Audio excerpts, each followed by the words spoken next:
very much. And to put the opposition case, Jamie Susskind.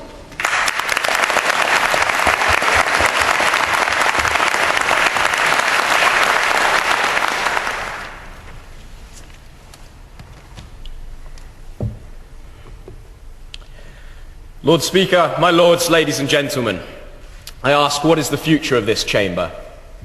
Are these historic and surprisingly comfortable seats to be filled with party politicians, or are they to be filled with specialists and experts, uniquely positioned to fulfill the role that this House actually serves? And it's a role that has been misunderstood by the proposition so far, and it's a misunderstanding that I have to clear up right away. This is not a chamber with the power to force through legislation of its own. It is not a chamber with the power to veto legislation. This is a chamber which refines legislation that already exists, or that has already been passed by the House of Commons, that probes, that asks questions, that deals with what the Lord Speaker herself described as the nitty-gritty details. And the question of this debate is not whether democracy is good in and of itself, but who are the best people to ask those questions of our politicians, ladies and gentlemen? The experts. And that's why James and I today are proposing a House of Lords which is 100% appointed. And here's how we do it. We would fill this House with 500 appointed experts from all different fields. They would be appointed by the current Appointments Commission, except with two differences.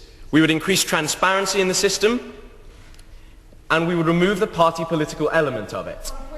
No, thank you, madam. So the three people who currently represent the three major political parties sitting on that council would be removed. So this chamber would be filled with people from fields such as the law, medicine, agriculture, industry, no thank you, management, the arts, sports, healthcare. And whilst we admit there would be people who would come into this chamber who have political beliefs of their own, it would not be one with government and opposition benches. It would not be one dominated by whips. It will be a chamber devoted to its true job, which is dealing with fine-tuning the legislation that comes from the House of Commons. No, thank you. We'd also include representatives from all major religions. And here's where our case begins to clash with the propositions. We have this idea of representativeness from the first speaker, that somehow a democratically elected body would automatically become a mirror of the people. And she gave some example of the European Commission, which is in itself very unrepresentative of the people of Europe. And what we say is that in the House of Commons, which is fully elected, 15 out of 646 are ethnic minorities, ladies and gentlemen. We don't think that bodes well for a representative chamber in this House. And we say that a commission is in place to do its very best to make sure that women are represented, no thank you, to make sure that disabled people and ethnic minorities are included. And this would be a House that's representative, because we have the power to make it so, ladies and gentlemen, because it seems the electorate would not.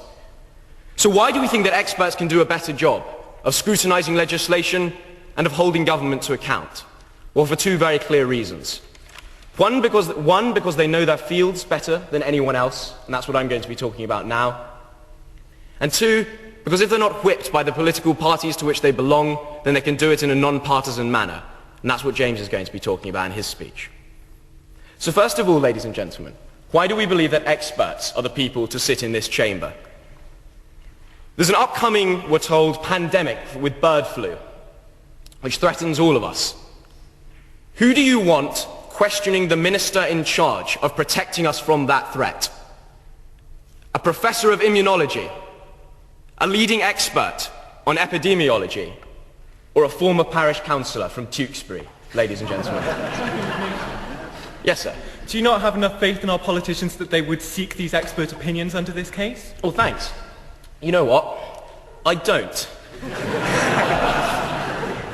And moreover, if you're just going to appoint a democratic chamber and then make sure that these politicians just listen to experts in every decision that they make, then why appoint a democratically elected chamber in the first place?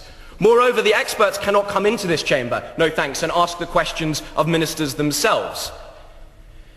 The only people to do it, ladies and gentlemen, are the ones who themselves know. And moreover, I don't think that world-leading experts are going to give up their time to come and be an advisor to a politician, to sit through the legislation and do it with them and tell them everything to do. If we have faith in our experts, as the first speaker implied that we do, by complaining that only 7% of this chamber were experts, then we trust them to do the job. No thanks. And we're not just plucking this out of thin air, ladies and gentlemen.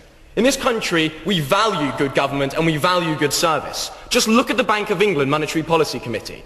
It's not elected, but for the past 10 years it's done a better job handling interest rates than any chancellor ever did. And do you hear the British people crying for them to be removed from their posts? Well, of course not. Because what the British people want is good government, and that's what we stand for in the opposition today. If the British people were hankering for elections, as you say, and had such faith in them, then more than 33% would turn out when they actually happen, like in last week's local elections. Point of information. No thanks. And make no mistake, under their system, there wouldn't be experts in this chamber. Why? Because they don't necessarily have the money, the campaign backing, the particularly photogenic features, the ability to summarize all of their beliefs into one convenient soundbite. That's not what experts are about, ladies and gentlemen. And that's why you wouldn't get them in this chamber. Sir. What do the people want? The people want experts in this chamber. If they're voting, they're going to be voting for the parties which are promising to bring in more experts. Isn't that the way to get your effective? Yeah, very, very convenient, sir, but you assume that every expert in this country somehow belongs to a political party. Whilst they may want to get elected, they're not going to just join the Labour Party and forfeit, or the Conservatives, and forfeit all of their beliefs. You need to have party backing. And most people aren't just going to posture and pretend to be part of a party just so they can get elected. You're out of time. Ladies and gentlemen, this chamber is not yet filled with experts, and it's not yet democratic. But from 1999 to 2000, it suggested 11,000 amendments to government legislation, all of which, 11,000 amendments to government legislation which were accepted by the House of Commons. This is not a house where legislation is developed. That is the role of politicians in our country. They are the voice of the people in government, and they form the legislation. But once that legislation has been made, ladies and gentlemen, who do you want fine-tuning it? More politicians who have nothing to add, or experts who have everything to add? And we say, ladies and gentlemen, that 100% appointed experts is the only way to get this chamber to fulfill its role to the best of its abilities. And that's why we will never have an elected chamber on this side, and we stand for expertise. Thank you very much.